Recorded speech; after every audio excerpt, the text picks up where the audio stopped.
Assalamualaikum warahmatullahi wabarakatuh. Aku kenalin ya sama kembaranku. Wimar, apaan? Ini kan ada handphone. Kira-kira nih handphone ada yang bikin nggak ya? Ya adalah. Kok tahu? Ya kan ada handphonenya. Gitu. Iya nggak usah ngegas. Ini terus handphone yang bikin orang pintar apa orang bodoh? Iya pintar. Pengangguran apa profesional? Kalau pengangguran, kita yang bikin handphone, ya profesional lah. Kok tahu? Ikan handphonenya canggih. Oh iya bener. Bener. Terus nih, Kak, terakhir. Kalau handphone sama yang bikin handphone, sama apa beda? Yang dibikin sama... Ya beda lah pasti. Yang dibuat sama yang membuat pasti berbeda. Terus ada nggak? Katanya terakhir. Iya maaf, ini terakhir nih. Ada nggak sesuatu yang sama dengan pembuatnya? Enggak lah. Apa sih maksudnya? Nanya-nanya. Jadi gini maksudnya. Dari obrolanku sama Wimar ada dua kaidah yang kita dapat. Yang pertama, yang dibuat nggak mungkin sama dengan pembuatnya. Yang kedua, yang dibuat itu bisa merefleksikan seperti apa karakteristik pembuatnya tanpa perlu kita tahu. Wimar nggak kenal tuh sama yang nyiptain handphone, tapi dia bisa pastikan yang nyiptain pasti bukan orang nganggur. Itu tahu dari mana?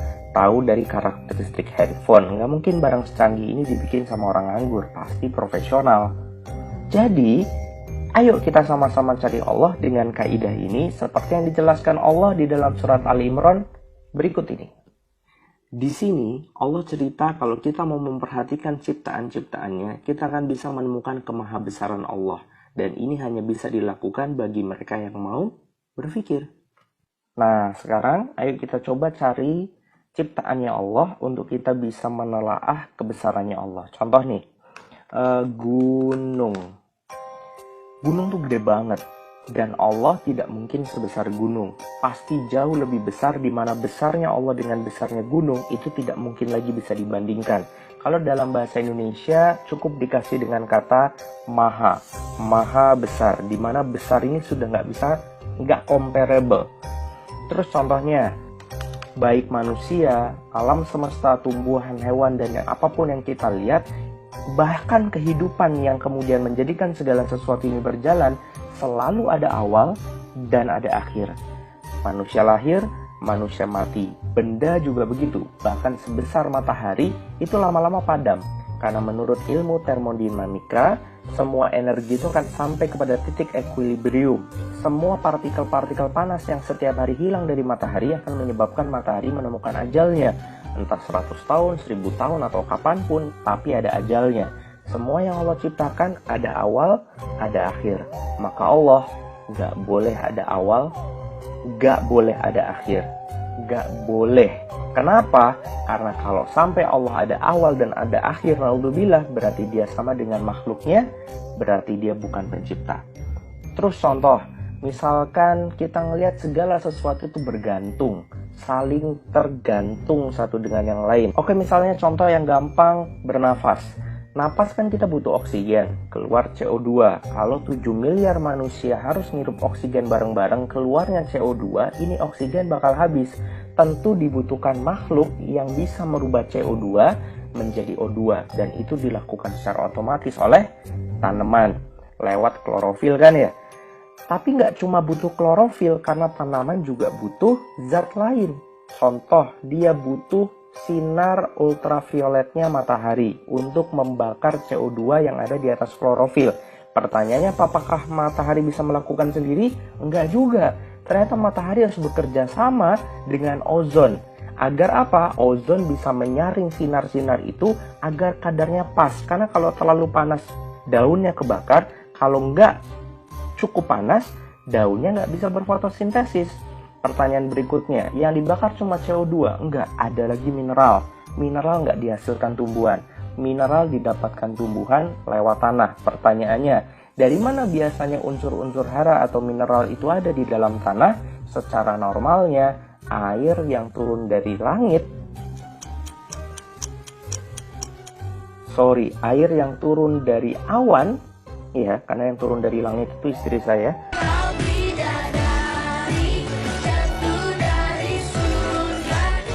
Air yang turun dari awan itulah yang menyebabkan tanah punya mineral.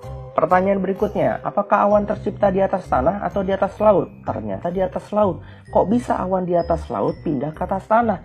Ternyata didorong angin. Jadi angin membantu semua proses ini. Ternyata angin nggak bisa bekerja sendiri. Karena angin itu tercipta kalau ada tekanan yang berbeda antara daratan tinggi dengan daratan rendah.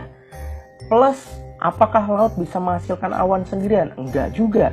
Harus dibantu oleh matahari dan ozon yang bekerja sama menghasilkan panas di mana kadarnya tepat untuk mengevaporasi laut. Bisa dibayang, kita napas nih.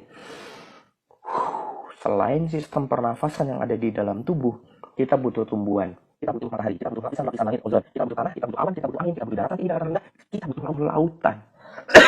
Pertanyaannya, kita akan berpikir bahwa mereka berkoordinasi atau kita berpikir bahwa mereka menggantungkan diri mereka kepada sesuatu yang sangat sempurna.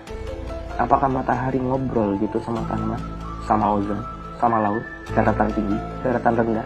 Apakah mereka ngobrol? Cacatan, whatsappan, mensotsan? Enggak, ada zat yang semuanya bergantung kepadanya, di mana itu semua yang mengatur. Maka dialah pasti Allah As-Somad.